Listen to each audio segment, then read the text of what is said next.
Well, good morning. It is, I don't know, another day down here in the workshop. I think the last time I filmed was sanding down all the toe rails and the cockpit coaming. After scraping and the initial sanding with 80 grit, I ended up sanding up to 120 and then 150. And then we went up to 180. I think I filmed some of that. I mean, sanding is boring. And after sanding it up to 180, I mixed the varnish and paint thinner 50-50 and put one coat of, using that as a sanding sealer, put one coat on everything. Then I started using the Sikkens, I think Cetol Marine Natural Teak made by Sikkens, and started using that. And I applied one coat, and the Cetol says you don't need to sand between coats. If you really want to use like a Scotch-Brite pad, well, this wood was in rougher shape.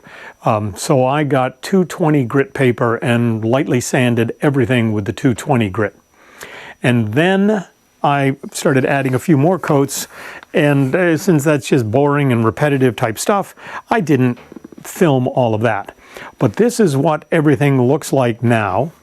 This is, the sanding sealer, one coat of the Cetol, then lightly sanded, and then two more coats added to it. And it's starting to look pretty darn good. I'm hoping that two more coats and that will, solve the problem and make it look beautiful.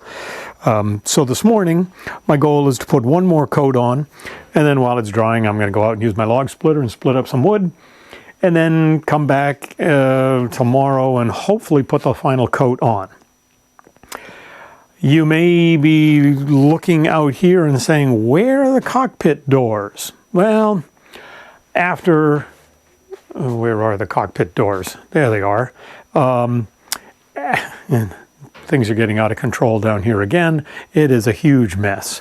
But yeah, what a funny surprise. Look at this, taking up all my workshop. So that's what's causing so much mayhem down here, is that I don't have my workbench and I don't have any space. Back to the cockpit doors. After making the new panels and trying to clean up the original rails and stiles, I couldn't do that.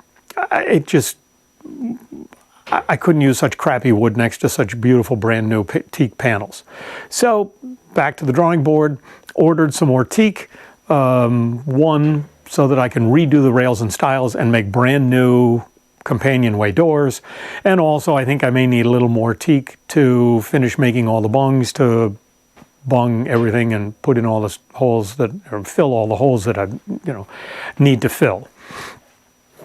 I also grabbed and bought some extra countersinks, only because there are a couple of issues like this one here. There's some chips that happened when we were trying to take that bung out, and so my feeling is if I drill a larger hole and put a larger bung in, it'll hide all of those problems. The rest of these are just, looking fine, and, one bung will be able to seal them up and solve all the problems. So we'll see what happens. The challenge is once I get all of this finished, then it has to be reinstalled. I have to clean off the decks, get all the old caulking material off, reinstall everything with new caulking material, and then rebung all the screw holes. Once the bungs have hardened, you set them in place with a little bit of varnish. Once that varnish is cured, then you have to cut off the bung, sand it, and then I've got to, put just a little dot of varnish on, and the Cetol on every single bung. And, 4 or 5 coats of that. So it's going to take a while to finish up this toe rail project. But at least the weather's getting nicer outside, and I can start doing that fairly soon.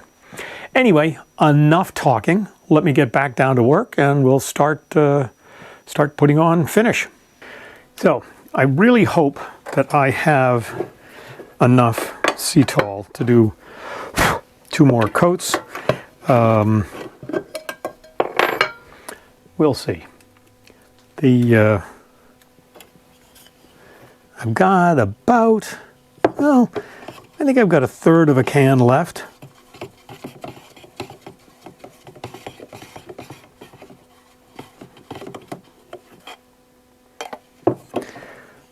So, should be plenty.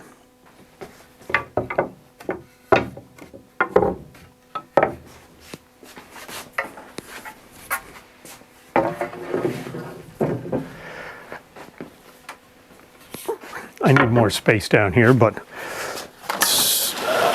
the way I figure, if I can get the back side of that initially,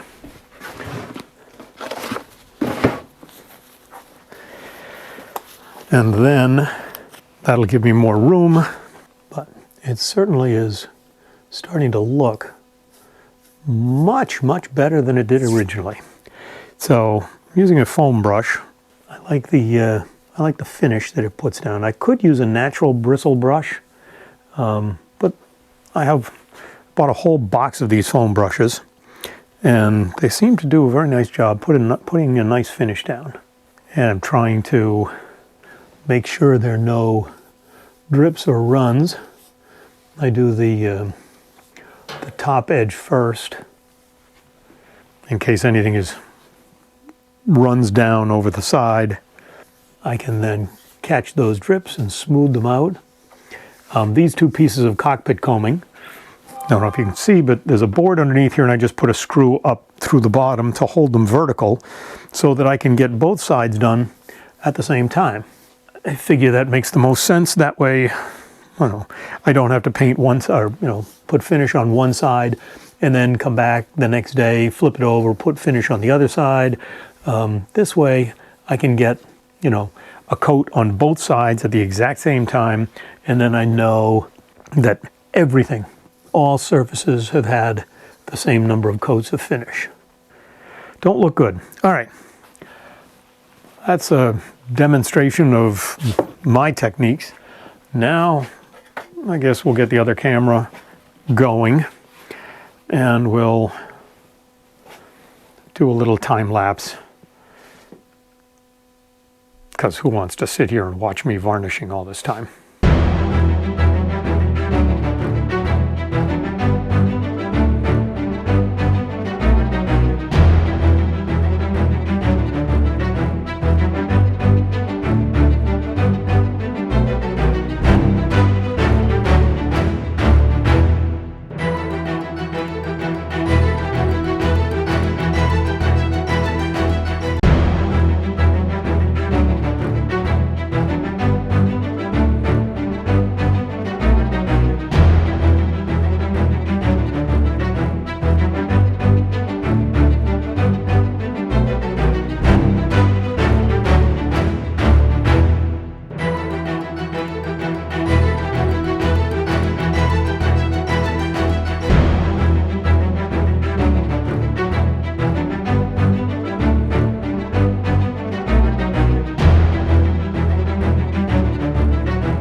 So unfortunately, right now, the external microphone stopped working. And I really can't remember everything that I was talking about, but I think at this point I'm telling you that I have got one coat of finish on every piece of tow rail, grab rail, cockpit, coaming. It is basically done at this point.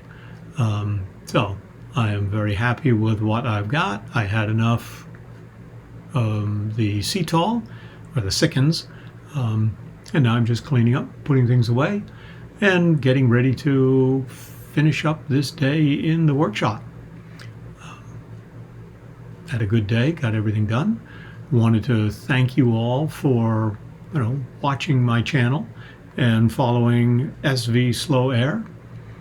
Please subscribe so that you'll get videos when they come out. And don't forget to hit the like button if you've enjoyed the information that I'm providing. So thank you very much for following my channel, and we'll have another video coming out soon.